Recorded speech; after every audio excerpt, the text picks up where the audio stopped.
కోసం అన్ని విధాల ప్రయత్నం చేస్తున్నాం. ప్రభుత్వం అనేది అందరి కోసం ఆలోచిస్తున్నాం. ఓ దగ్గర ఎక్కువ నష్టం జరిగితే అక్కడ ఎక్కువ ఫోకస్ చేయాల్సి వస్తుంది.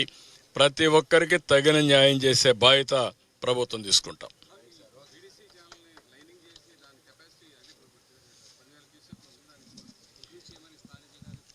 తప్పకుండా ఇది శాశ్వత పరిష్కార మార్గం చూపించాలి.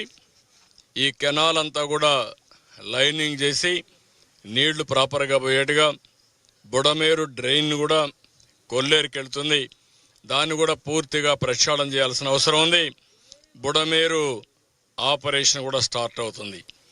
అది ఆపరేషన్ స్టార్ట్ చేసి ఎవరైతే ఇష్టానుసారంగా ఆక్యుపై చేసుకుని కబ్జాలు చేశారో అలాంటి కబ్జాలను తొలగించడమే కాకుండా కొంతమంది బరి తెగించి రిజిస్ట్రేషన్ కూడా చేసిన వాళ్ళు ఉన్నారు. అలాంటివి కూడా అన్ని అనలైజ్ చేస్తాం. ఎక్కడైనా సరే తప్పు జరిగినట్టు సాక్ష్యాలు దొరికితే వాళ్ళని ఏ విధంగా ట్రీట్ చేయాలో చేస్తాం. దురదృష్టం ఏంటంటే ఈరోజు రాష్ట్రంలో నేరస్తులు రాజకీయ ముసుగులో మాట్లాడుతున్నారు. ఆ ముసుగు తొలగిస్తా. ఒకవేళ మీరు ముసుగేసుకొని వచ్చినా నేరస్తుల్ని నేరస్తులుగానే పరిగణిస్తాం తప్ప నేరస్తులు ముసుగేసుకొని వస్తే భయపడే సమస్య ఉండదు. ఆ విషయం మీరు గుర్తుపెట్టుకోవాలని హెచ్చరిస్తున్నా. కనీసం సిగ్గుపడకుండా 3 బోట్లు వదిలిపెట్టి క్షమాపణ చెప్పాలి రాష్ట్ర ప్రజలకి. ఇంకా ధైర్యంగా మీరు ఆర్గ్యూ చేస్తారా? ఏమనుకుంటున్నారు మీరు? ఒకవేళ మీకు తెలియదనుకున్నా తప్పు తప్పే. తప్పు చేసిన వాడు ఎవడైనా సరే శిక్ష తీసుకోవాల్సిందే. అట్లా కాకుండా ఎదురుదాడి చేస్తే భయపడతారనుకుంటే మాత్రం ఆ ఆటలు సాగని. ఆ విషయం కూడా గట్టిగా హెచ్చరిస్తున్నా. ఈరోజు నేను చూస్తున్నాను, ఎంత ధైర్యం ఉండాలండి. సమర్థిస్తారా మీరు దీన్ని? 3 బోట్లు వదిలిపెడతారా? 30 టన్నుల బోట్లు కట్టేయరా మీరు? లంగర్ లేదా మీకు? ఎవడు పెట్టుకు చేంతాడేసి కడతారా మీరు? ఎవడు చెప్పాడా నీకు ఇది? మీరు మనుషులా? మీరు కృష్ణా నదిది కిందన ప్రకాశం బ్యారేజ్ ఉంది, పైన 30 టన్నుల బోట్ని మొన్నటి వరకు ఇసుక దోపిడీ చేయడానికి వాడిన బోట్ని వదిలిపెడతారా? రంగులేసుకొని వస్తారా మీరు? అంటే రంగులేసుకొని వస్తే, రాజకీయ ముసుగేసుకొని వస్తే మేము భయపడిపోవాలనా? What are you talking? ఏమనుకుంటున్నారు మీరు? ఏదో కావాలని చేస్తున్నారంట. అంటే మీరు ప్రాజెక్ట్ నాశనం చేసినా మీరు మాట్లాడుతూ ఉంటే మేము చూస్తూ ఊరుకోండాలా?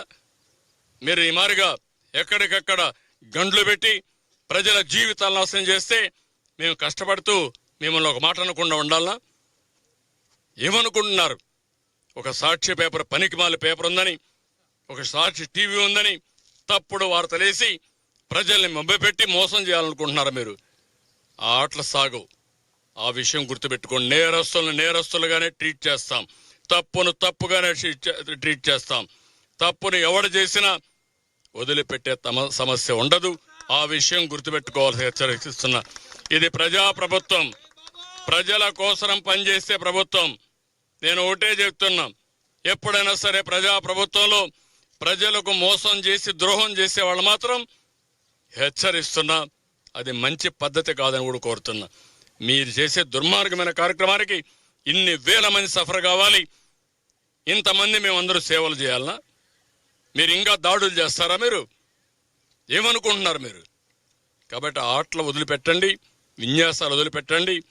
మీరు రాజకీయ ముసుగులో నేరస్తులు మాని మెయిన్ స్ట్రీమ్కి రండి. రాజకీయాల్లో మెయిన్ స్ట్రీమ్కి రండి. కరుడు గట్టిన నేరస్తులు ఎవరు కూడా మీ పార్టీలో కానీ ఎక్కడున్నా ఎవరిని వదిలిపెట్టం. పార్టీ ముసుగేసుకున్నంత మాత్రం భయపడే సమస్య లేదు. కాబట్టి ఇది బ్రాడ్గా మీరు కూడా ఎప్పటికప్పుడు మీకు సమాచారం తెలియజేస్తాం.